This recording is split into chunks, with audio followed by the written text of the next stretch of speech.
சகோதரர் நஸ்லீம் அவர்கள் மாதம்பையில இருந்து ஒரு கேள்வி கேட்கிறார். என்ன கேட்கிறாருண்டா, எனக்கு ஜின்கள் சம்பந்தமாக ஆதாரபூர்வமான தெளிவொன்று வேண்டும். இப்ராஹிம் மௌலவி என்று ஒருத்தர் இருந்தார், ஹஜ்ஜுல் அக்பர் அவர்களுடைய சகோதரர். அவர் எமது ஊரில் மட்டுமல்லாமல் இலங்கையில் பல ஊர்களில் ஜின் தொட்டவர்கள், ஜின் புகுந்தவர்களை குணப்படுத்தி இருக்கிறார்.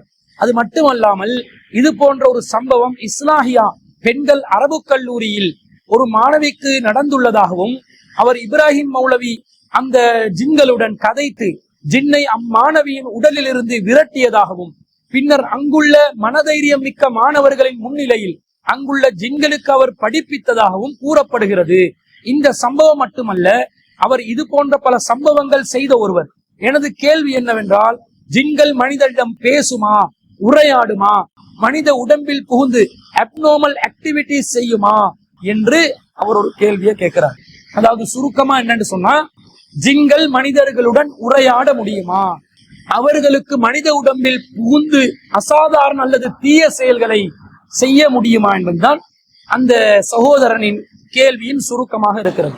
பொதுவாக பலரும் இந்த ஜின்கள் சம்பந்தப்பட்ட நம்பிக்கையில பலவிதமான வித்தியாசமான நம்பிக்கைகளை வைத்திருப்பதை பார்க்கிறோம். குறிப்பாக முஸ்லிம் சமூகத்துல ஒரு பள்ளி வாசல்ல இரவுல தனியா தங்கிராதீங்க, இந்த ஜின்கள் வந்து உங்களை தூக்கி கொண்டு போயிட்டு அவுள்ள போட்டுரும் என்ற மாதிரி சொல்ற பழக்கம் இருக்குது.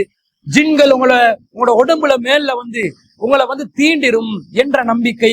அதே போன்று ஆண்கள், இளைஞர்கள், திருமணமாகாதவர்கள் நீங்க தனிமையில் இருக்கும் பொழுது பெண் ஜின்கள் உங்களை தீண்டி விடலாம் என்ற மாதிரி நம்பிக்கையில் இருக்கக்கூடியவர்கள் இருக்கிறார்கள். இன்னும் பலவிதமான நம்பிக்கைகள்.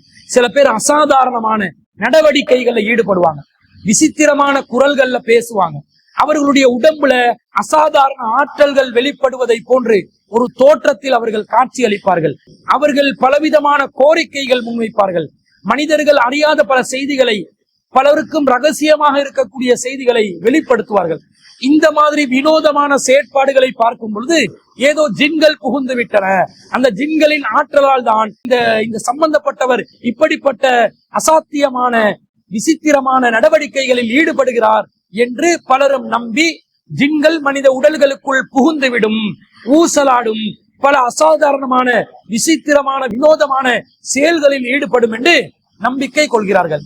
இது சரியா என்று பார்த்தால், மார்க்க ரீதியாக இதை பார்ப்பதற்கு முன்பதாக அறிவியல் ரீதியாகவும் உளவியல் ரீதியாகவும் இது சம்பந்தமாக நாங்கள் ஒரு தெளிவை பெற்றுக் கொள்ள வேண்டும். ஒருவர் அசாதாரணமான விசித்திரமான செயற்பாடுகள் மார்க்கத்துடன் தொடர்பு படுத்தி செய்தாலோ அல்லது மார்க்கத்துடன் தொடர்பு இல்லாமல் செய்தாலோ, அவருடைய மனோநிலையை ஆய்வு செய்கின்ற உளவியலாளர்கள், மனோவைத்திய நிபுணர்கள் என்ன சொல்கிறார்னா, இவருக்கு டிலூஷன்ஸ் ஏற்படுகிறது, ஹலுசினேஷன்ஸ் ஏற்படுகிறது என்று சொல்வார்கள். இந்த டிலூஷன்ஸும் ஹலுசினேஷன்ஸும் ஏற்பட்டால், அதாவது டிலூஷன்ஸ் என்று சொன்னா மாய நம்பிக்கைகள், ஃபால்ஸ் பிலீஃப் என்று சொல்வார்கள். ஹலுசினேஷன்ஸ் என்று சொன்னா அவருக்கு கற்பனையான காட்சிகள் உருவாக்கப்படுவது ஒருவருக்கு ஏற்படுமையானால் அவர் உளவியல் ரீதியாக பாதிப்புக்குள்ளாகி இருக்கிறார். அவருடைய இந்த உளவியல் பாதிப்பு சைக்கோட்டிக் டிஸார்டராக கருதுவார்கள். உளவியல் ரீதியாக மன அழுத்தத்துக்குள்ளாகி இவர் உளவியல் பாதிப்புக்குள்ளான ஒருவராகத்தான் மருத்துவ ரீதியாக கருதப்படுகிறார். இவருடைய நடவடிக்கைகள் அசாதாரண வினோதமான வியக்கத்தக்க விசித்திரமான நடவடிக்கைகள் ஏற்படுமையானால், அவருக்கு பல காட்சிகள் தோன்றுவதாக அவர் சொன்னால், அவருடைய உடம்பில் ஒரு அசாதாரண ஆற்றல் அவருக்கு இருப்பதாக அவர் நம்பி அதன் அடிப்படையில் அவர் செயல்பட ஆரம்பித்தால், அவர் உளவியல் ரீதியாக பாதிப்புக்கு உள்ளாகி இருக்கக்கூடிய அந்த நோய்க்கு மருத்துவ துறையில் delusions of possessions in schizophrenia என்று சொல்லக்கூடிய, அதாவது மாயை உலகத்தில் தவறான நம்பிக்கைகளுக்கும் காட்சிகளுக்கும் உட்படக்கூடிய ஒரு உளவியல் ரீதியான பாதிப்புக்குள்ளான ஒருவராகத்தான் அவர் கருதப்படுகிறார். இதுக்கு என்ன பண்ணணும்? அவர் மனோ தத்துவ ரீதியான உளவியல் ரீதியான ஆலோசனைகள், வழிகாட்டுதல்களை பெறுவதோடு மாத்திரம் நிறுத்தி கொள்ளாமல், சைக்காஸ்டிக் ஒருவரை சந்தித்து, மனநல மருத்துவர் ஒருவரை சந்தித்து, கண்டிப்பாக அதற்கு மருந்து மாத்திரைகளை பெற்றுக்கொண்டு அவருடைய உடம்பில் ஏற்பட்டிருக்கக்கூடிய ஹோமோன்ஸ்கள்ல ஏற்பட்டிருக்கக்கூடிய இம்பேலன்ஸை, அசாதாரண நிலையை சமநிலைப்படுத்துவதற்கான ஒரு நடவடிக்கை மேற்கொள்ள வேண்டும். அப்படி மேற்கொண்டால்தான் அவர்களுக்கு இந்த நோயிலிருந்து வெளிவர முடியும். ஒருவர் தன்னை கடவுள் என்று சொன்னாலோ, தனக்கு கடவுளுடைய அவதாரம் ஏற்பட்டிருக்குது என்று சொன்னாலோ, தன்னிடம் ஒரு அவுளியா புகுந்திருக்கிறார் என்று சொன்னாலோ, தன்னிடம் ஒரு மகான் வந்திருக்கிறார் என்று சொன்னாலோ, தான் கடவுளுடைய ஆற்றலை தன்னுடைய உடம்புக்குள்ளே பெற்றிருக்கிறேன் என்று சொன்னாலோ, தன்னுடைய உடம்புக்குள் ஜின் புகுந்திருக்கிறது என்று சொன்னாலோ, அல்லது அவ்வாறு நம்புகின்ற வகையில் அவர் நடந்து கொண்டாலோ, அவருக்கு சிக்ஸோப்ரீனியா என்று சொல்லக்கூடிய கடும் பயங்கரமான ஒரு சைக்கோட்டிக் ஒரு டிஸ்ஆர்டர் ஏற்பட்டிருப்பதாகத்தான் உளவியல் துறையில் மனோ தத்துவ நிபுணர்கள் விளங்கப்படுத்துகிறார்கள். அப்ப அதிலிருந்து மருந்து பெற்றுக்கொண்டு விடுபடணுமே தவிர, இந்த ஜின்கள் புகுந்த நம்பிக்கையை கொண்டு வந்து இதுக்குள்ள புகுத்தி அவங்களுக்கு பாடம் நடத்தினாங்களாம், வகுப்பு நடத்தினாங்களாம். ஒரு மௌலவி ஒருவரை குறிப்பிடுகிறார். இவராக இருந்தாலும் சரி, வேறொருவராக இருந்தாலும் சரி, இவர் ஜின்களுக்கு கிளாஸ் நடத்துற அளவுக்கு இவருக்கு ஒரு ஆற்றல் இருக்கிறதா இவர் காட்டிக் கொள்றாரு. அப்படி காட்டினால்தான் இவர்களுக்கு சமூக மன்றத்துல ஒரு அந்தஸ்தை பெற்றுக் கொள்ளலாம் என்பதற்காகத்தான் இது போன்ற மார்க்கம் வழிகாட்டாத, மார்க்கத்துக்கு முரணான நம்பிக்கைகளை, மூட நம்பிக்கைகளை நிலை பெறுவதற்கான ஏற்பாடுகளை, நடவடிக்கைகளை இந்த சமூகத்திலே மேற்கொண்டு வருகிறார்கள். இப்படி மார்க்க ரீதியாக ஒரு ஜின் மனிதனுடன் உரையாடக்கூடிய நிலை ஏற்படுமா?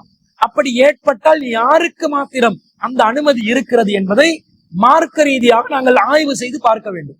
இந்த ஜின்களை பொறுத்தவரையில் இவர்கள் இரண்டு சாரார்கள் இருக்கிறார்கள். ஒரு சாரார் யார் என்று சொன்னா, ஆதம் அலைஹிஸ்ஸலாம் அவர்களை வழிகெடுத்த ஜின் இனத்தை சேர்ந்த இப்லீஸ் என்ற ஒருவன் இருந்தானே, அந்த இப்லீஸும் அவனுடைய சந்ததிகளும், அவனுடைய மனைவி, அவனுடைய சந்ததிகள், இவர்கள் அனைவரும் ஜின் இனத்தை சேர்ந்தவர்கள். இவர்களை இஸ்லாமிய மார்க்கம் ஷைத்தான்கள் என்று குறிப்பிடுகிறது. இவர்களுடைய முழுமையான வேலை என்று சொன்னா, மனிதர்களை வழிகெடுப்பதே நோக்கமாக வைத்து செயல்படுவார்கள். அல்லாஹ் தஆலா இந்த ஷைத்தான்கள் சம்பந்தமாக குர்ஆன்ல ஏராளமான இடங்கள் அல்லாஹ் குறிப்பிடுகிறார். இந்த ஷைத்தான்களை, ஜின் இனத்தை சேர்ந்த இப்லீஸின் சந்ததிகளான ஷைத்தான்களை அல்லாஹ் தஆலா உலகத்துல ஒவ்வொரு மனிதனுடனும் இணைத்து வைத்திருக்கிறான். 41வது அத்தியாயத்துல 25வது வசனத்துல அல்லாஹ் சொல்றான், வகையல்னா லஹும் குரானாஉ ஃபஸையனு லஹும் மா பைன ஐதீஹிம் வமா கல்ஃபஹும். அவர்களுடன் தோழர்களை, சில தோழர்களை நாம் நியமித்திருக்கிறோம். குரானா, சில தோழர்களை நாங்கள் நியமித்திருக்கிறோம். அவர்கள் ஃபஸையனு லஹும் மா பைன ஐதீஹிம் வமா கல்ஃபஹும், அவர்களுக்கு முன்னிருப்பதையும் பின்னிருப்பதையும் அவர்கள் அழகாக்கி காட்டுவார்கள் என்று அல்லாஹ் தஆலா குர்ஆன்ல சொல்கிறான். அதே போன்று 43வது அத்தியாயம் சூரத்துல் ஸுஹ்ருஃப்ல 39வது வசனத்துல அல்லாஹ் சொல்றான், வமை யஹ்சு அன் திக்ரிர் ரஹ்மானி, யார் அளவற்ற அருளாளனுடைய அறிவுரைகளை புறக்கணிப்பார்களோ, நுகையல் லஹு ஷைத்தானன் ஃபஹுவ லஹு கரீன், அவனுக்கு ஒரு கரீனை, ஒரு ஷைத்தானை நாம் சாட்டுவோம், அவன் அந்த மனிதனுக்கு உற்ற நண்பனாக இருப்பான் என்று அல்லாஹ் தஆலா குர்ஆன்ல சொல்வதை பார்க்கிறோம். ஒவ்வொரு மனிதனுக்கும் ஒரு ஷைத்தானை அல்லாஹ் சாட்டுறான். அந்த ஷைத்தானுக்கு ஒரு மனிதனுடைய உடம்புக்குள் புகுவதற்கும், அந்த மனிதனை வழிகெடுப்பதற்கும், மனிதனுடைய நேரான பாதையை விட்டு அவனை தடுப்பதற்கும் அந்த ஷைத்தான் தூண்டிக் கொண்டு இருப்பான் என்று அல்லாஹ் தஆலா சொல்றதை பார்க்கிறோம். இப்படி வந்தால், மேலுக்குள் புகுந்தால், மேல வந்து அந்த ஷைத்தான் இருப்பதனால அசாதாரணமான செயற்பாடுகள், விசித்திரமான செயற்பாடுகள், வினோதமான செயற்பாடுகள் ஏற்படுமான்னு கேட்டா கண்டிப்பா ஏற்படாது. சாதாரண நிலையில் மனிதர்கள் இருப்பார்கள், தீய எண்ணங்கள் ஏற்படும்.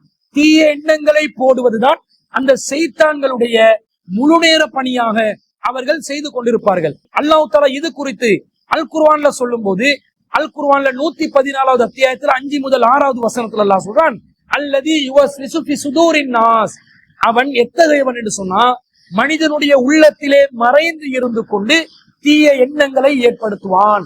மினல் ஜின்னதி வன்னாஸ், ஜின்களிலும் இவ்வாறானவர்கள் இருக்கிறார்கள், மனிதர்களிலும் இவ்வாறானவர்கள் இருக்கிறார்கள் என்று அல்லாஹ் சொல்கிறான். அப்ப ஜின்கள்ல மனிதர்களுடைய உள்ளத்துக்குள்ளே தீய எண்ணங்களை மறைந்திருந்து ஏற்படுத்தக்கூடிய ஆற்றல் மிக்கவர்களாக இருக்கக்கூடியவர்கள் ஷைத்தான்கள் தான். அவங்களுக்கு உள்ளத்துல கூட ஊடுருவுற ஆற்றல் அல்லாஹ் தஆலா கொடுத்திருப்பதனால அவர்கள் தீய எண்ணத்தை மட்டும்தான் ஏற்படுத்துவாங்க. மனுஷனை பைத்தியமாக்குற வேலையெல்லாம் இந்த ஷைத்தான்கள் செய்ய மாட்டாங்க என்றதை நாங்க தெளிவாக விளங்கி கொள்ளலாம். நபிகள் நாயகம் ஸல்லல்லாஹு அலைஹி வஸல்லம் அவர்களும் சொல்கிறார்கள், ஒரு முறை ரசூலுல்லாஹ் தன்னுடைய மனைவியான சஃபியத் பின்த் ஹுயை ரலியல்லாஹு அன்ஹா அவர்களுடன் பள்ளிவாசல்ல வெளியில இருந்து பேசிக் கொண்டிருக்கிற நேரத்துல 2 நபி தோழர்கள், அன்சாரி தோழர்கள் கடந்து செல்வாங்க. ரசூல்லா அவர்கள் இருவரையும் அழைத்து இது என்னுடைய மனைவி சஃபியா என்று சொன்ன நேரத்துல அவங்க சுப்ஹான் அல்லாஹ், அல்லாஹ்வின் தூதரே நாங்க உங்கள் மேலே சந்தேகப்படுவோமா என்று கேட்ட நேரத்துல ரசூல் ஒரு பதில் சொன்னாங்க. என்ன சொன்னாங்க? இன்ன ஷைத்தான யஜ்ரி மினல் இன்சானி மஜ்ரத் தமி, ஷைத்தான் மனிதனுடைய இரத்த நாளங்கள்ல எல்லாம் ஓடிக்கொண்டிருக்கிறான். அதனால உங்களுடைய உள்ளத்துல தவறான எண்ணத்தை ஏற்படுத்தலாம். எனவேதான் நான் சொன்னேன் என்று சொல்றாங்க. அப்ப இரத்த நாளங்கள்ல ஓடக்கூடிய நிலையில் சைத்தான் இருக்கிறான். அந்த சைத்தான் நம்மளுடைய உடம்புல புகுதே இருக்கிறான். ஆனா ஏதாவது விசித்திரமான வேலைகளை செய்ய வைக்கிறானா, நம்மளை பைத்தியமாக்க வைக்கிறானா, நமக்கு அசாதாரணமான அசாத்திய ஆற்றல் ஒன்று உடம்புக்குள்ள ஏற்படுத்துறான்னு கேட்டா கண்டிப்பாக ஏற்படுத்தவில்லை.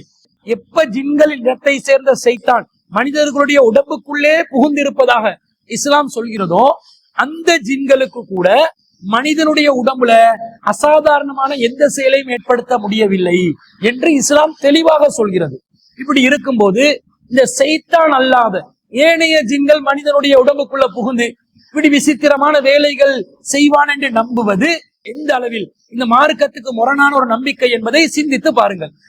அது மட்டுமல்லாமல் அல்லாஹ் தஆலா ஜின்கள்ல இரண்டாவது சாராரை பற்றி சொல்லும் போது, ஜின் இனத்திலேயே இன்னொரு சாராராக இருக்கக்கூடியவர் யாருன்னா, அவர்கள் நம்மளை போன்று மனிதர்களை போன்று நல்லவர்களும் கெட்டவர்களுமாக இருக்கக்கூடிய ஜின்களாக இருக்கக்கூடியவர்கள். அதை பற்றி அல்லாஹ் குர்ஆன்ல 72வது அத்தியாயத்துல 11வது வசனத்துல வஅன்னா மின்னா ஸாலிஹூன் வமின்னா தூன ذلك, எங்கள்ல நல்லவர்களும் இருக்கிறார்கள் கெட்டவர்களும் இருக்கிறார்கள். நல்ல மனிதர்கள் கெட்ட மனிதர்கள் எப்படி மனிதர்களில் இருக்கிறார்களோ அப்படி ஜின்களிலும் இருக்கிறார்கள். குன்னா தராய்க கிததன், நாங்கள் பல வழிகளில் பல தரைக்காக்களாக பிரிந்து சிதறி கிடந்தோம் என்று அந்த ஜின்கள் சொன்னதாக அந்த வசனத்துல வருது. அதே போன்று 72வது அத்தியாயத்துல 4வது வசனத்துல அல்லாஹ் சொல்லி காட்டுறான், வஅன்னஹு கான யகூலு ஸஃபியுனா அலல்லாஹி ஸதகா, நம்மள மூடர்கள் சில பேர், சில மட ஜின்கள் இருந்தாங்க. அந்த மடத்தனமான ஜின்கள் என்ன சொல்லி கொண்டிருந்தாங்க? அல்லாஹ்வின் மீது பொய்யை சொல்பவர்களாக இருந்தார்கள். வஅன்னா லனன்னா அல்லன் தகூலல் இன்சு வல் ஜின்னு அலல்லாஹி கதிபா, நாங்க என்ன நினைச்சு கொண்டிருந்தோம் தெரியுமா? இந்த ஜின்களும் மனிதர்களும் அல்லாஹ் மீது பொய்யே சொல்ல மாட்டாங்கன்னு நினைச்சு கொண்டிருந்தோம். ஆனா இந்த மடையர்கள், ஜின்கள்ல சில மடையர்கள் அல்லாஹ் மீது பொய் சொல்லி கொண்டிருக்கிறாங்க என்று இவர்கள் சொன்னதாக, ஜின்கள் சொன்னதாக 72வது அத்தியாயத்துல 4, 5 ஆகிய வசனங்கள் சொல்வதை பார்க்க. அப்ப ஜின்கள்ல நல்லவங்க கெட்டவங்க ரெண்டு சாரார் இருக்கிறாங்க. இந்த சாரார் மனிதர்களுடைய உடம்புக்குள்ள வந்து ஏதாவது வேலை பண்ணுவாங்களான்னு கேட்டா அவங்களுக்கு மனிதர்களுக்கு எந்த தொடர்பும் இல்லை. மனிதர்களுடைய நடமாட்டம் இல்லாத மலை அடிவாரங்கள்ல நீரோடைகள்ல அவர்கள் தங்களுக்கான குடியிருப்புகளை அமைத்துக் கொண்டு மனிதர்களை விட்டு தூரமாக அவர்கள் வாழ்கிறார்கள் என்று நபி ஸல்லல்லாஹு அலைஹி சொல்றாங்க. அவங்க எப்படி மனிதன் உடம்புக்குள்ள புகுந்ததாக சொல்வார்கள்? என்ன மார்க்க ஆதாரம் இருக்கிறது? எந்த ஜின்னு சைத்தானாக இருந்து மனிதனை வழி கெடுக்கிறதுக்காக அல்லாஹ் கிட்ட அனுமதி கேட்டுச்சோ, அந்த ஜின்னுக்கே மனிதனுடைய உடம்புக்குள்ள புகுவதற்கு அனுமதி கொடுக்கப்பட்ட ஜின்னுக்கே மனுஷனுக்கு வித்தியாசமான நோய்களை ஏற்படுத்த முடியவில்லை, பைத்தியத்தை ஏற்படுத்த முடியவில்லை, மனுஷனுக்கு அசாதாரண நடவடிக்கைகளை ஈடுபட வைக்க முடியவில்லை. இவங்க சாதாரண நல்ல நிலையில உள்ள ஜின்கள், நல்லவங்களா கெட்டவங்களா, மடையர்களா புத்திசாலிகளா, குடும்பம் நடத்தி கொண்டு மனித நடமாட்டத்துக்கு அப்பாற்பட்ட நிலையில் இருக்கக்கூடிய ஜின்கள் தான் மனிதர்களுடைய உடம்புக்குள்ள புகுந்து கொண்டு மனுஷனை நாசமாக்க பார்ப்பாங்களா? அப்படி எதுவுமே இல்லை. முற்றிலும் முழுதாக ஒரு பித்தலாட்டமாக செய்கிறார்கள். இன்னும் சொல்ல போனால் இந்த ஜின்கள் என்பவர்கள் மனிதர்களுடைய உடலுக்குள் புகுந்து விடுவார்கள் என்று நம்பினால் அது அல் குர்ஆன் வசனம் ஒன்றுக்கு மாற்றமாக ஒரு நம்பிக்கையாக அமைந்து விடுகிறது. அல்லாஹ் தஆலா திருக்குர்ஆன்ல 33வது அத்தியாயத்துல 4வது வசனத்துல அல்லாஹ் சொல்கிறார், மா ஜஅலல்லாஹு லிரஜுலின் மின் கல்பைனி ஃபீ ஜௌஃபிஹி, அல்லாஹ் எந்த மனிதனுக்குள்ளேயும் 2 உள்ளங்களை ஏற்படுத்தவில்லை. ஒரு மனிதனுக்குள்ள 2 உள்ளங்கள் அல்லாஹ் ஏற்படுத்தலையா? இப்ப என்னுடைய உடம்புக்குள்ள ஜின் புகுந்தால் என்னுடைய உடம்புக்குள்ள என்னுடைய உள்ளம் என்று ஒன்று இருக்கிறது, ஜின்னுடைய உள்ளம் என்று இன்னொன்று இருக்கிறது. அப்ப இந்த மாதிரி 2 உள்ளம் இருக்கக்கூடிய நிலைய அல்லாஹ் ஏற்படுத்துவானா? ஏற்படுத்த மாட்டான். என்ற ஜின்களும் பகுத்தறிவு வழங்கப்பட்டவர்கள், அவர்களுக்கும் தொழுகை கடமையாக இருக்கிறது. வமா ஹலக்துல் ஜின்ன வல் இன்ஸ இல்லா லியஅபுதுனி, ஜின்களையும் மனிதர்களையும் என்னை வணங்குவதற்காகவே தவிர நான் படைக்கவே இல்லை என்று அல்லாஹ் சொல்கிறான். அப்ப அல்லாஹ்வை வணங்குமாறு அல்லாஹ் யாருக்கு கட்டளை இடுவான்? சிந்தித்து முடிவெடுக்கக்கூடிய ஆற்றல் உள்ள பகுத்தறிவு உள்ளவர்களுக்கு தான் அல்லாஹ் சொல்லி இருக்கிறான். விலங்குகளுக்கு அல்லாஹ் தஆலா 5 வேளை தொழுகை, ஏனைய மனிதர்களுக்கான இபாதத்துகளை போன்று இபாதத்துகள் அல்லாஹ் கடமையாக்கி இருக்கிறானா? இல்ல. அப்ப ஜின்களும் பகுத்தறிவு வழங்கப்பட்டவர்கள், வேதம் வழங்கப்பட்டவர்கள், தூதர்கள் அனுப்பப்பட்டவர்களாக இருப்பதனால அவர்களுக்கு உள்ளம் இருக்கிறது, பகுத்தறிவு இருக்கிறது. அவர்கள் எங்களோட உடம்புக்குள்ள புகுந்தா மனிதனுடைய உடம்புக்குள்ள 2 உள்ளம் இருப்பதாக ஆகிவிடும். செய்தானுக்கெல்லாம் பிரத்யேகமாக மனுஷனுடைய நாடி நரம்புல ஓடுவதற்குரிய அனுமதியை கொடுத்துட்டாங்க. இபிலேசின் சந்ததிகளான செய்தான்களுக்கு மட்டும் அந்த அனுமதி. ஏனைய ஜின்களுக்கு அந்த அனுமதி இருக்குதான்னு கேட்டா அனுமதி கொடுக்கப்படவில்லை. அப்படி என்றால் ஒரு மனிதனுக்கு 2 உள்ளங்கள் ஏற்படுத்தவில்லை என்று அல்லாஹ் சொல்வதிலிருந்து இந்த ஜின்கள் உடம்புக்குள்ளே புகுந்து விட முடியாது என்பது இஸ்லாமிய அகீதாவாக தெளிவாக நிரூபணம் ஆகுகிறது. இன்னும் சொல்ல போனால் ஜின்கள் மனிதர்களோடு உரையாடுவார்களா, தொடர்பு வைத்துக் கொள்வார்களா, மனிதர்களுக்கு உதவி செய்வார்களா, மனிதர்களுக்கு ஏதாவது நன்மை செய்வார்களா என்று ஆய்வு செய்து பார்த்தால் அல் குர்ஆன்ல சுலைமான் அலைஹிஸ்ஸலாத்துக்கு ஜின்கள் சில உதவிகளை செய்திருக்கிறார்கள், வேலை செய்திருக்கிறார்கள், பணிபுரிந்திருக்கிறார்கள் என்று நாங்கள் பார்க்கிறோம். எப்படி பார்க்கிறோம்? திருக்குர்ஆன்ல அல்லாஹ் தஆலா 34வது அத்தியாயத்துல 12, 13 ஆகிய வசனங்கள்ல சொல்றான், வலி சுலைமான ரீஹ, சுலைமானுக்கு நாம் காத்தை வசப்படுத்தி கொடுத்தோம். உதுவுஹா சஹ்ருன் வ ரவாஹுஹா சஹ்ருன், அதனுடைய புறப்பாடு ஒரு மாதம், திரும்புதல் ஒரு மாதம் என்று அல்லாஹ் சொல்லிட்டு அல்லாஹ் சொல்கிறான், வ அஸல்னா லஹு ஐனல் கித்ரி, அவருக்காக நாம் செம்பு ஊற்றை ஓடச் செய்தோம். ஒரு செம்பு என்ற அந்த பொருள் ஒரு ஊற்றாக ஓடக்கூடிய, ஒரு திரவமாக ஓடக்கூடிய நிலை அல்லாஹ் ஏற்படுத்தினான். வமினல் ஜின்னி மை யஅமலு பைன யதைஹி பிஇذن ரப்பிஹி, இறைவனுடைய பெர்மிஷனோடு, அனுமதியோடு அவருக்கு பணிபுரியக்கூடிய, வேலை செய்யக்கூடிய ஜின்களையும் நாம் வசப்படுத்தி கொடுத்தோம். வமை யஸிக் மின்ஹும் அன் அம்ரினா, அந்த ஜின்கள்ல யாராவது சுலைமான் நபிக்கு வேலை செய்யாம புறக்கணித்தால் நுதிகுஹு மின் அஸாபிஸ் ஸஈர், நம்முடைய கடுமையான தண்டனையை அந்த ஜின்கள் அனுபவித்தே தீரும் என்று அல்லாஹ் தஆலா சொல்கிறான். அப்ப இந்த வசனத்துல அல்லாஹ் என்ன சொல்கிறான்? ஜின்களை அல்லாஹ்வுடைய பெர்மிஷனோடு வேலை செய்வதற்காக சுலைமான் நபிக்கு வசப்படுத்தி, கட்டுப்படுத்தி, சுலைமான் நபிக்கு பணி செய்யும் ஒரு கூட்டமாக அல்லாஹ் அமைத்து கொடுத்தான் என்றதை நாங்க பார்க்கிறோம். இப்படி ஒரு நிலையில் அல்லாஹ்வின் அனுமதியுடன் ஒரு சாரார், ஜின்கள்ல ஒரு சாரார் அல்லது ஒரு ஜின்னோ பல ஜின்களோ ஒருவருக்கு வேலை செய்யும் என்று அல்லாஹ் சொன்னாலே தவிர இந்த ஜின்கள் வேறு மனிதர்களுக்கு வசப்படாது, வேறு மனிதர்களால் இந்த ஜின்களை வசப்படுத்த முடியாது. அல்லாஹ்வுடைய பெர்மிஷன் என்பது இருக்க வேண்டும். அல்லாஹ் யாருக்கு பெர்மிஷன் கொடுப்பான், யாருக்கு பெர்மிஷன் கொடுக்கவில்லை என்பதை அல்லாஹ் தெளிவா குர்ஆன்ல சொல்லி இருக்கும் காரணத்தினால் இந்த ஜின்கள் சுலைமான் நபிக்கு பணிபுரிந்தது, பணிபுரியாவிட்டால் தண்டனையை அனுபவிக்க வேண்டி வரும் என்ற அல்லாஹ்வின் எச்சரிக்கையின் அடிப்படையில் நடந்த விஷயமே தவிர அவங்களா விரும்பியோ அல்லது சுலைமான் நபி தன்னுடைய ஆன்மீகத்தால் பெற்றுக்கொண்ட ஒரு ஆற்றலினாலோ அல்ல என்பதை நாம் இதை தெளிவாக புரிந்து கொள்ள வேண்டும். இது சுலைமான் நபிக்கு பிரத்யேகமாக வழங்கப்பட்ட ஒரு அனுமதியாக இருக்கிறது. இது இப்ராஹிம் மௌலவி என்பவருக்கு அல்லாஹ் கொடுத்ததாக குர்ஆன்ல அல்லாஹ் சொல்றானா? ஹதீசுகள் அல்லாஹ்வின் தூதர் சொல்லி இருக்கிறார்களா? இல்லை.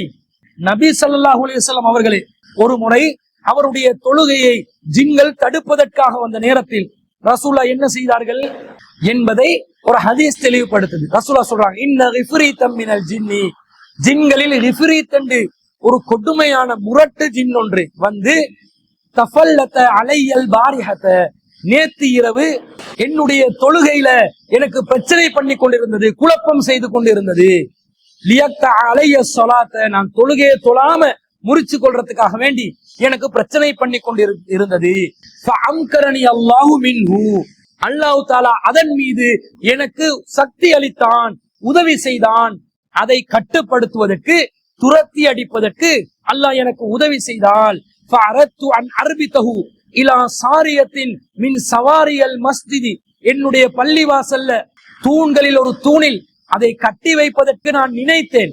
ஹத்தா துஸ்பிஹு வ தல்லுரு இலைஹி குல்லுக்கும், உங்கள் அனைவரும் விடிய காலையில் அதை பார்க்க வேண்டும் என்பதற்காக இப்படி கட்டி வைக்க நினைத்தேன். ஃபஸகர்து கௌல அஹி சுலைமான, எனக்கு என்னுடைய சகோதரன் சுலைமானுடைய சொல் ஞாபகத்துக்கு வந்தது. என்ன சொல்? ரப்பி ஹப்லி முல்கன் லா யம்பஹி லிஆதிம் மின் பஅதி, இறைவா எனக்கு பிறகு எவருக்கும் அளிக்காத ஒரு பிரம்மாண்டமான ஆட்சியை எனக்கு வழங்கு, ஒரு அதிகாரத்தை வழங்கு என்று அவர் ஒரு துஆ கேட்டார். இப்ப அந்த ஜின்கள் அல்லாஹ்வுடைய அனுமதியை கொண்டு அவருக்கு தான் வசப்படுத்தி கொடுக்கப்பட்டது. இதை நானும் அல்லாஹ்வுடைய அனுமதியோடு எடுத்துக்கொண்டால் அவருடைய அந்த துஆக்கு நான் இடையூறு பண்ணதா வந்துரும். அதனால நான் அதை நினைவுக்கு வந்த நிலையில் நான் அவன் அந்த விபரீத்தை கட்டுப்படுத்தாமல் துரத்தி அடித்து விட்டேன் என்று நபி ஸல்லல்லாஹு அலைஹி வஸல்லம் சொன்ன செய்தியை நாங்க புகாரில 461வது செய்தியா பாக்குறோம். அப்ப ஜின்களை கட்டுப்படுத்தக்கூடிய ஒரு நிலை, அந்த ஜின்னோடு மல்லு கட்டக்கூடிய ஒரு சக்தி அல்லாஹ் தஆலா வழங்கிதான் நபிக்கே கிடைக்குது. அங்க சுலைமான் நபிக்கு அல்லாஹ்வுடைய அருளின் காரணமாக, அனுமதியின் காரணமாக கிடைக்கிறது. இங்க நபிகள் நாயகம் ஸல்லல்லாஹு அலைஹி வஸல்லம் அதன் மீது அல்லாஹ் சக்தியை வழங்கியதனால் கிடைத்தது என்று வருகிறது. இந்த ரெண்டுக்கும் மாற்றமாக ஒரு மௌலவி இருப்பாராம், அவர் ஜின் வைத்தியம் பார்ப்பாராம். அங்க உள்ள மாணவிகளுக்கு முன்னாடி அந்த ஜின்களுக்கு இவர் வகுப்பே நடத்துவாராம். இவர்கிட்ட காலம் அடிச்சு கொண்டு வகுப்புல பாடம் படிக்கிற அளவுக்கு அந்த ஜின்கள் ரொம்ப பலவீனமானவங்களா இருந்தாங்களாம். இந்த ஜின்கள் இப்ராஹிம் மௌலவியிடம் படித்துக் கொண்டு இருந்ததை அந்த மாணவிகள் எல்லாம் பார்த்தார்களாம் என்று எப்படியெல்லாம் ரீல் விடுறாங்க தெரியுமா, எப்படியெல்லாம் பொய்களை இட்டு கட்டுறாங்க தெரியுமா. அல்லாவின் தூதருக்கு மேலாக, சுலைமான் நபி அலைஹிஸ்ஸலாத்துக்கு மேலாக இந்த மௌலவிமார்களை கொண்டு போயிட்டு வைக்கிறதுக்காக இப்படி ஜின்களை வச்சு கதையை விட்டு கொண்டு இருப்பாங்க. இப்படி கதை விடுறாங்க, இவங்க கதை தான் விடுறாங்கன்றதுக்கு ஏராளமான சான்றுகள் இருக்குது. என்ன சான்று தெரியுமா? சுலைமான் நபிக்கு அல்லாஹ் தஆலா அந்த ஜின்களை வசப்படுத்தி கொடுத்தான் தானே. சுலைமான் நபி என்ன வேலை எல்லாம் செஞ்சாரு? பக்கத்து நாட்டு சபா நாட்டு ராணியுடைய சிம்மாசனத்தை கொண்டு வருவதற்குரிய அந்த வேலையை யாரு செய்வீங்கன்னு கேட்ட நேரத்துல இஃப்ரீத் என்ற ஜின் என்ன சொல்லிச்சாம்? அல்லாஹ் குர்ஆன்ல சூரத்துன் நம்ல்ல 38, 39 ஆகிய வசனங்கள் அல்லாஹ் சொல்றான். காலையா ஐயுல் மலவு ஐயுக்கும் யஅதீனி பி அர்சிஹா கப்ல ஐயதூனி முஸ்லிமீன். அவ எனக்கு சரணடைந்து வருவதற்கு முன்பதாக அவளுடைய அரிசை, சிம்மாசனத்தை என்னிடம் கொண்டு வருபவர் யார், உங்களில் யார் என்று பிரமுகர்களிடம் கேட்ட நேரத்துல காலது ஃபிரீத்துன் மினல் ஜின்னி, ஜின்னினத்தை சேர்ந்த இஃப்ரீத் என்பவன், அந்த இஃப்ரீத் கேட்கிறான், ஆனா ஆதிக பிஹி கப்ல அன் தகூம மின் மகாமிக, நீங்க உட்கார்ந்து எழும்புறதுக்கு முன்னாடி நான் அதை கொண்டு வந்து தருகிறேன். வ இன்னி அலைஹி லகவியுன் அமீன், நான் அதை செய்வதற்கு பலம் வாய்ந்தவன், நம்பிக்கைக்குரியவன், நம்பி அனுப்புங்க, அந்த வேலையை செய்யறேன். உட்கார்ந்து எழும்புறதுக்குள்ள நான் சிம்மாசனத்தை கொண்டு வந்து தாரேன் என்று இஃப்ரீத் என்ற ஜின் சொன்னதாக குர்ஆன் சொல்கிறது. இப்ப இந்த இப்ராஹிம் மௌலவி என்பவர் இந்த நாட்டு அரசனான ஜனாதிபதியுடைய சிம்மாசனத்தை அல்லது பாராளுமன்றத்தினுடைய பிரதான ஆசனத்தை, பிரதமரின் ஆசனத்தை அல்லது பாராளுமன்றத்தில் இருக்கக்கூடிய சபாநாயகரின் ஆசனத்தை அவர் அவங்களோட அந்த இஸ்லாஹியா மதரசாக்குள்ள ஒருவர் உட்கார்ந்து எழும்புறதுக்குள்ள கொண்டு வருவாரா ஜின்களை வச்சு? ஜின்களுக்கு பாடம் நடத்துறாரா இல்லையா? இவர் இப்ப ஜின்களுடைய ஆசானா இல்லையா? ஜின்களின் ஆசானான இவர் அவருடைய மாணவர்களுக்கு, மாணவர்களான ஜின்களுக்கு சொல்லி ஒரு சிம்மாசனத்தை தூக்கி வர்றதுக்குரிய வேலையை செய்யணுமா இல்லையா? செய்வாரா? செய்ய முடியவில்லை. அவருக்கு எதிராக பலவிதமான விமர்சனங்களும் குற்றச்சாட்டுகளும் ஈஸ்டர் தாக்குதல் அந்த குற்றச்சாட்டுடன் தொடர்பாக வந்திருந்தது. ஜின்களை வைத்துக் கொண்டு அந்த குற்றச்சாட்டை முன்வைக்கும் ஒவ்வொரு ஊடகத்துக்கும் எதிராக அவர் செயல்பட இருந்துச்சா இல்லையா? செயல்பட முடியவில்லை. அப்ப எல்லாம் விட்டு அடிக்கிறாங்க, பொய் விடுறாங்க. இல்லாத நம்பிக்கையோட மக்கள் மத்தியில ஏற்படுத்தி கொடுத்தாதான் இந்த ஆசிரியர்மார்கள் ஆசான்களாக, வித்தியாசமான பிரத்யேகமான ஆற்றல் மிக்கவர்களாக காட்டிக்கொள்ளலாம். இதற்கு விடக்கூடிய பொய்யாக இந்த செய்திகள் வருகிறதே தவிர இதுல எந்த விதமான உண்மையும் இல்லவென்பதை தெளிவாக நாங்கள் விளங்கிக் கொள்கிறோம். நபி ஸல்லல்லாஹு அலைஹி வஸல்லம் அவர்கள் இறுதி தூதராக நியமிக்கப்பட்டவர்கள். நபி ஸல்லல்லாஹு அலைஹி வஸல்லம் அவர்கள் மனிதர்களுக்கு மாத்திரம் தூதர் அல்ல, ஜின் இனத்தவர்களுக்கும் தூதர் தான். அந்த ஜின்களுக்கு நபிகள் நாயகம் ஸல்லல்லாஹு அலைஹி வஸல்லம் அவர்கள் குர்ஆனை கற்றுக் கொடுத்தார்கள், உரையாடினார்கள். அதே போன்று நபி ஸல்லல்லாஹு அலைஹி வஸல்லம் அவர்கள் ஜின் இனத்தவர்களுக்கு ஹலால் எது, ஹராம் எது, அவர்கள் சாப்பிடக்கூடிய உணவில் ஹலால் எது, ஹராம் எது என்று சாப்பாடு சம்பந்தப்பட்ட சட்டங்களை சொல்வதற்கும் ஏனைய உபதேசங்களை செய்வதற்கும் மதீனால இருந்து தூரத்துக்கு போய் சில பகுதிகளில் மலை அடிவாரங்கள்ல ஜின்களோடு இருந்து அவர்களுக்கு பாடங்களை படித்து கொடுத்து கற்பித்து கொடுத்து காலை நேரத்தில் பள்ளிவாசலுக்கு திரும்பி வந்ததாக எல்லாம் ஆதாரபூர்வமான செய்திகளில் நாங்கள் பார்க்கிறோம். இந்த தகுதி, இந்த அந்தஸ்து நபிமார்களுக்கு மாத்திரம் கொடுக்கப்பட்டிருக்குது. ஏனைய ஜின்களோ பார்க்கு மாற்றலோ அவங்க எங்களுக்கு கண்ணுக்கு விளங்கவும் அது அவங்க பார்க்கக்கூடிய சக்தியும் நாம் பெற்றவர்கள் அல்ல. அல் குர்ஆன் தெளிவாக சொல்கிறது, இன்னஹு யராக்கும் ஹுவ வ கபீலுஹு மின் ஹைசு லா தரவுனஹும், அவனும் அவருடைய கூட்டத்தாரும் நீங்கள் உங்களை பார்த்து கொண்டிருக்கிறார்கள், ஆனால் உங்களுக்கு அவர்களை பார்க்க முடியாது என்று அல்லாஹ் திருக்குர்ஆன்ல 7வது அத்தியாயத்துல 27வது வசனத்துல தெளிவாக சொல்கிறார். அப்ப அவங்களை எங்களுக்கு பார்க்கவும் முடியாது. நபிமார்களுக்கு மாத்திரம் அல்லாஹ் பிரத்யேகமாக அல்லாஹ்வுடைய அனுமதியோடு அல்லாஹ் விதிவிலக்காக கொடுக்கின்ற ஒரு ஆற்றலினால் தான் அந்த ஜின்களுக்கு உபதேசம் பண்ணுவதோ, அவர்களுடன் தொடர்பு வைத்து பேசுவதோ, அவர்களிடம் வேலை வாங்குவதோ, ஏதோ ஒரு காரியத்தை நகர்த்துவதோ செய்யலாமே தவிர ஏனைய எந்த மனிதருக்கு இந்த ஆற்றல் அபூபக்கர் ரலியல்லாஹு அன்ஹு அவர்களுக்கு வழங்கப்படவில்லை, உமர் ரலியல்லாஹு அன்ஹு அவர்களுக்கு வழங்கப்படவில்லை, அஸ்ரத்துல் முபஸ்ஸரால வரக்கூடிய எந்த ஒரு நபித்தோழருக்கும் வழங்கப்படவில்லை, ஏனைய நபித்தோழர்களுக்கும் வழங்கப்படவில்லை. இப்படி இருக்கும்போது இந்த சாதாரண மனிதர்கள், இந்த தற்காலத்தில் உள்ளவர்கள் ஜின்களை வச்சு வைத்தியம் செய்யறதாக ஆபரேஷன் பண்றானா, சில பேர் ஜின்னை வச்சு ஆபரேஷன் பண்றானா. அப்படி ஆபரேஷன் பண்ற ஆற்றல் தான் நிறைய பேருக்கு குணம் அடைஞ்சான். இப்படி ஆபரேஷன் பண்ற இந்த ஜின் வைத்தியர்களிடம் சொல்கிறோம், நீ போய் கேன்சர் ஹாஸ்பிட்டலுக்கு போயிட்டு அங்க இருக்கிற பச்சிலம் குழந்தைகள் கேன்சரால் பாதிக்கப்பட்டு கொண்டிருக்கிறாங்க, உண்ட ஜின்களை வச்சு ஆபரேஷன் பண்ணி நீ அந்த குழந்தைகளை குணப்படுத்தினால் கேன்சர் ஹாஸ்பிட்டல் ஒன்னையும் ஆபரேஷன் ஸ்பெஷலிஸ்டான அந்த ஜின்னையும் எடுத்து அவார்டு கொடுப்பாங்க அரசாங்கத்தால. உங்களையும் அந்த ஜின்களையும் கேன்சர் ஹாஸ்பிட்டல்ல மேஜர் டாக்டர்களாக உங்களுக்கு பதவியை கொடுத்து உங்களை கொண்டாடி மகிழ்வாங்க. பச்சை பொய்யா இல்லையா? எவ்வளவு பிரச்சனைகள் நடக்குது. இந்த ஜின்களை வச்சு என்னென்ன செய்யலாம்? ரசூல் ஸல்லல்லாஹு அலைஹி வஸல்லம் காலத்துல எத்தனை எதிரிகள் இருந்தார்கள், ரசூலுல்லாஹ்வுக்கு எதிராக எத்தனையோ எதிரி செயல்கள்ல ஈடுபட்டார்கள். அவர்களை ரசூல் ஸல்லல்லாஹு அலைஹி வஸல்லம் ஜின்களை வச்சு அழித்தார்களா? இல்லை. இந்த தற்காலத்துல இஸ்ரேல்ல ஒரு மிகப்பெரிய கொடூரனாக இருக்கக்கூடிய, மனிதர்களை பச்சையாக சாப்பிடுவதற்கு சமமான ஒரு மனித இனவெறி பிடித்த ஒரு மிருகமாக இருக்கக்கூடிய பெஞ்சமின் நெத்தன்யாகுவை ஜின்களை வச்சு அழிக்க முடியுமா இல்லையா? உங்களால முடிஞ்சிருச்சா? முடியவில்லை.